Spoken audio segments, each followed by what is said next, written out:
Well, you've probably been hearing about this, but billionaire Tom Calisano is sick of getting whacked with New York State taxes, so much so that the businessman, the two-time gubernatorial candidate, has said, you know what, I'm leaving New York. Can't deal with it. I'm tired of it. New York's not the only state to see an exodus of the rich. Remember, in New York itself, Rush Limbaugh, who has a big swanky apartment here, he said the heck with it. But in a lot of very big states, the trend is the rich see they're being taxed to hell and they bolt. And it's happening across the globe. Michael Caine, the actor in Britain, facing a 60% top rate. Michael Caine, who in all his movies plays a very calm guy, he went ballistic. And he said he's moving to the Poconos.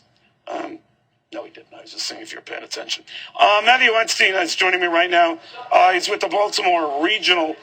He's the director there of the Progressive Maryland, and supported that state's millionaires tax. Now, as you know, Matthew, the argument against what you were for was that a lot of the folks for which this, or for whom this tax was intended, sort of jumped ship and went to nearby Virginia, thereby robbing you, your state, of the revenues they thought they'd get, right?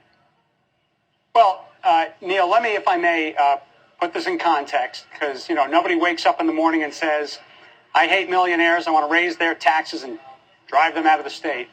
Well, they don't say they drive them out of the state part, but they do hate millionaires. But go ahead. In Maryland, we made a decision that we were underinvesting in the basic building blocks of middle-class prosperity: education, healthcare, infrastructure, and as well as economic competitiveness. And so we made a decision that we had to do more. And so about a year and a half ago, in the fall of 2007, we passed a $2 billion revenue package, and that was supported by many elements of the business community because of the way that it makes the state more competitive. And Forbes magazine says that we are a pretty competitive state, and we are also the wealthiest. But I'm told it didn't raise nearly the revenue you thought it would. Is that right? Well, the challenge is always, when you're doing a big revenue increase like that, you know, how are you going to pay for it? And we wanted to do it in a way that was fair. About a third of it ended up coming from slots. About a third of it ended up coming from the sales tax. And the other third came from the elements that we, as Progressive Maryland, lobbied for. The increase in the corporate income tax, closing corporate tax loopholes, as well as a restructuring of the state income tax to make it more fair and balanced. I know you guys are all for that. But no, that's what I'm asking you. Did you get the revenue you expected from the millionaires tax? Because a lot of them, we talked to a Virginia developer yesterday who just coaxed them to come to Virginia. Well, we are getting a lot better revenue than we would have if we hadn't done those revenue increases. And the millionaires tax in particular, there was actually an article in the Washington Post and the Baltimore Sun yesterday about how the revenue numbers in general are down, and the Republican politicians and the Chamber of Commerce, two groups that are often indistinguishable, saying that they are the reason that the millionaires are leaving the state because of the millionaires tax, but they couldn't point to any evidence of that. They couldn't name a single person. I'm impressed you were able to find somebody who would actually give their name that they actually did that. The high tax states in this country, California, New Jersey, New York, soon Connecticut, they keep raising taxes, and they all have variations of millionaire taxes now. And the more they push this, the more they push this, the deeper fiscal strife they're in. So I'm beginning to wonder if that dog don't hunt. This has been studied, and the studies have found that this has very little significant effect on people, where people decide to live.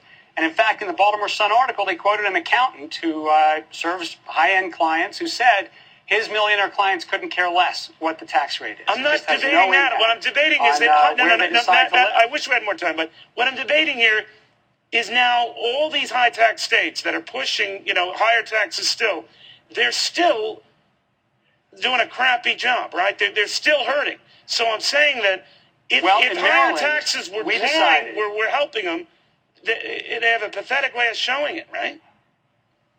Well, in Maryland, we decided that we were going to invest $2 billion a year more in our education system. And the results are clear. We now have the #1 education system in the country. We have smaller class sizes. We have better paid and more qualified teachers, more up-to-date technology. Yeah, but you're a financial basket case, and now you want to tap more money out of rich folks in any way you can get it. I'm not saying that's your fault. I'm just saying there is a recession going on. Well, yeah, well, duh. But I'm saying that there are a lot of low-tax states that aren't hurting as much. Is there a correlation that the more you tax folks, rich, poor, in between, the more they just say, this is not a hospitable environment?